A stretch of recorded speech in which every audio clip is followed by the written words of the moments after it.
In this episode, I will take you behind the headlines and battle plans, showing how the world prepared for a war no one could yet imagine, how Europe, the continent of great industrial revolution and peace, turned to be the battleground for reshaping territories and political power hunger. Stay with us till the end, as every choice, every alliance, and every spark led directly to the outbreak of World War I, as we'll explore this video in 2 sections and 12 different chapters.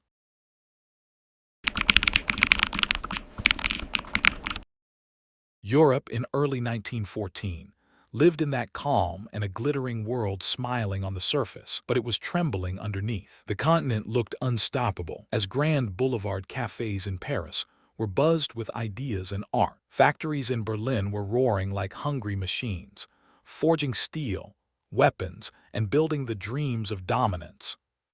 London, the world's capital at that time, was ruling overseas, making new colonies, and money that flowed across continents like blood through veins. People at that time believed that they are living in the peak of civilization. As science flourished, electricity lit streets that once was dark in the nights. Automobiles appeared like magic machines on the cobblestone roads. Airplanes, fragile but miraculous, touched the sky for the first time in history.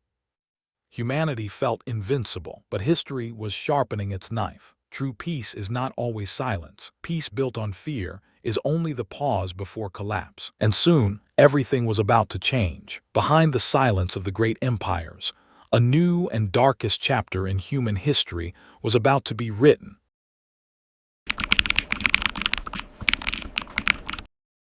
In the cafes of Europe, scholars debated philosophy. In universities, scientists were breaking boundaries, creating advanced medicines, evolved engines, and wireless radio connected voices across oceans.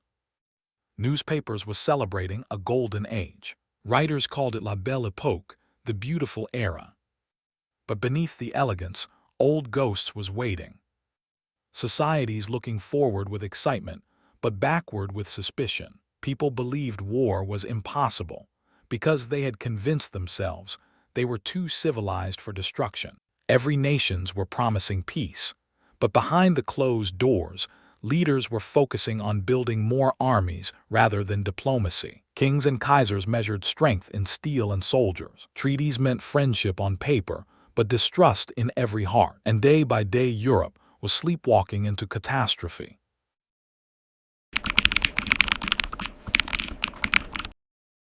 As royal courts glimmered, balls, parades, crowns, and uniforms was showing symbols of stability in front of the world. But every palace was holding its dark secrets beneath the world. Germany's Kaiser Wilhelm II was always insecure and feared of being overshadowed. In Russia's Tsar Nicholas II was fighting to control a restless empire. Austria-Hungary's aged Emperor Franz Joseph was clung to a crumbling mosaic of ethnic groups. Britain's King George V was watching anxiously as their rivals were growing stronger. These men did not know they were walking toward their own extinction. They believed they could control the world. They believed diplomacy would save them. They believed if war came, it would be quick, glorious, victorious for them. And soon they will get to know they were wrong, so terribly wrong. Austria-Hungary was the empire of many languages, cultures, and grudges. Germans, Hungarians, Czechs, Slovaks, Croats, Serbs, Poles, Ukrainians, Romanians all were ruled under one crown. It was a beautiful mosaic held together by force and fear. Nationalism simmered like boiling water under a thin lid. Serbs were dreaming of unity. Slavs were hoping for independence. And as it continued, Austria was feared of losing everything. One assassination in Sarajevo would shatter this fragile empire, but that was still months away. For now, the empire pretended to be stable, pretended to be powerful, pretended rebellion wasn't growing in its veins. Sometimes a kingdom dies long before its crown falls. Austria-Hungary was already bleeding. No one noticed. Germany, a rising star, was growing shad. Germany had changed Europe forever. In less than 50 years, it went from divided kingdoms to a united, industrial powerhouse. Factories pumped steel like lifeblood. Railways stretched like arteries. Military officers drilled with precision unmatched in the world. Kaiser Wilhelm II dreamed of an empire rivaling Britain's. He spoke loudly, acted boldly, threatened carelessly. To some he looked strong, to others dangerous, to himself destined for greatness. Germany didn't want war, it wanted respect. But respect demanded power, and power leads to rivalry, and rivalry leads to catastrophe. The British Empire was the largest in history. Flags covered maps like red storms across continents. Their naval power was unmatched in the world. They were the supreme in finance, trade, and diplomacy. But Britain was watching Europe nervously. Germany was building big and modern ships, equipped with arms and ammunitions. The Royal Navy took it personally. They believed only two powers can rule the world: the sea and fear. Britain ruled the sea, but the fear was growing. Russia was holding a vast land, huge population, and unquestioned loyalty on the surface. But Russia was very fragile. Russia's economy was poor and continuously falling on the ground. The government was corrupt and making big holes inside the system. Angry peasants were uniting and trying to raise voices against the corrupt governance. In 1905, Russia had already shaken with revolt. Many people were coming out on the roads for development, but Russia was hoping unity would rise again in its people if the war happens. Russia never looked on the other aspect of war, but the seeds of revolution were already buried in frozen soil. Soon they would rise and tear a dynasty to pieces. France was proud and patient, preparing for anything that comes in their way. As France still remembered their humiliation and defeat in the Franco-Prussian War, the loss of Alsace-Lorraine. Wounds will heal after time's pride does not. This time France rebuilt itself with determination, and its army was confident. France was ready to reclaim their dignity at any cost this time if war came. They believed revenge does not sleep, it waits for the right time. Every nation whispered the same lie: if war comes, we will win quickly. Every nations were in the illusion of faster trains, bigger guns, more men, new technology. But technology does not make war clean, it makes death efficient. No leader ever imagined about the trenches. Machine guns were turning men into shadows on the ground. They imagined music, flags, short battles, heroic returns, and a big win to recover their dignity. But the history had other plans. A world so confident in peace was slowly marching toward destruction with smile. Soon the match would be lit, but first the darkness had to gather.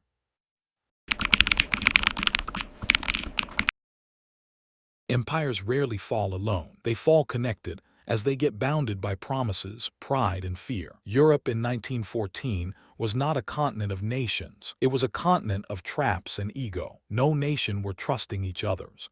So to get out of that, they started forming alliances. That was not friendships, that was an iron chain securing their insecurities. And once even one chain starts to rattle, the entire system would tremble.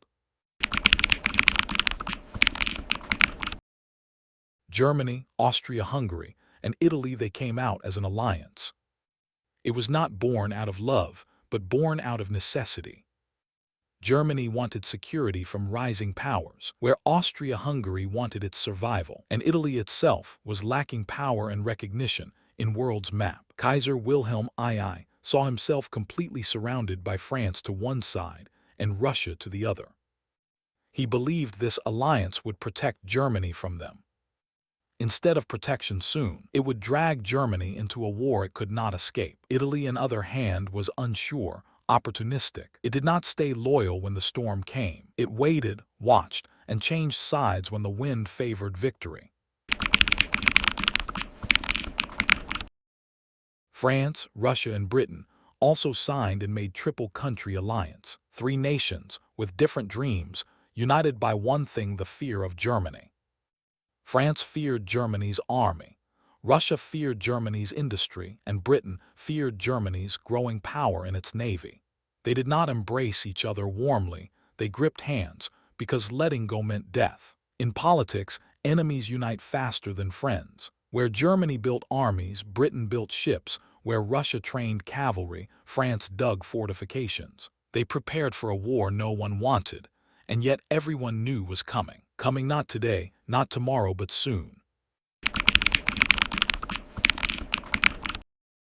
And in 1914, the Balkans were the most dangerous place on earth. Serbia was rising, Austria-Hungary was trembling, Russia was protecting Slavic brothers, Germany protecting Austria, Ottomans fatting, leaving territory and anger behind. So many rival all interests in such a small place.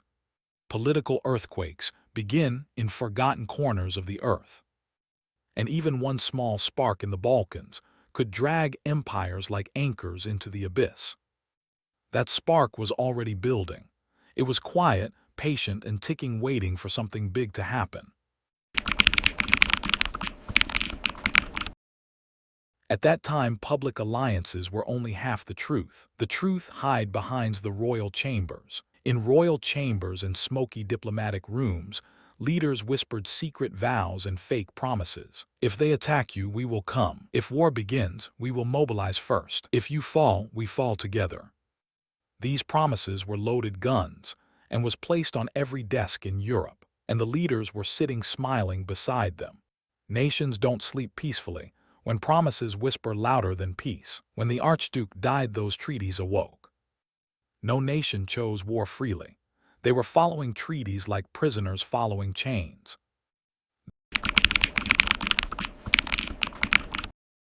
Europe believed alliances prevent war. If everyone is armed, no one will dare to shoot at first place. If every move is countered, no move will be made. If power is balanced, peace will hold.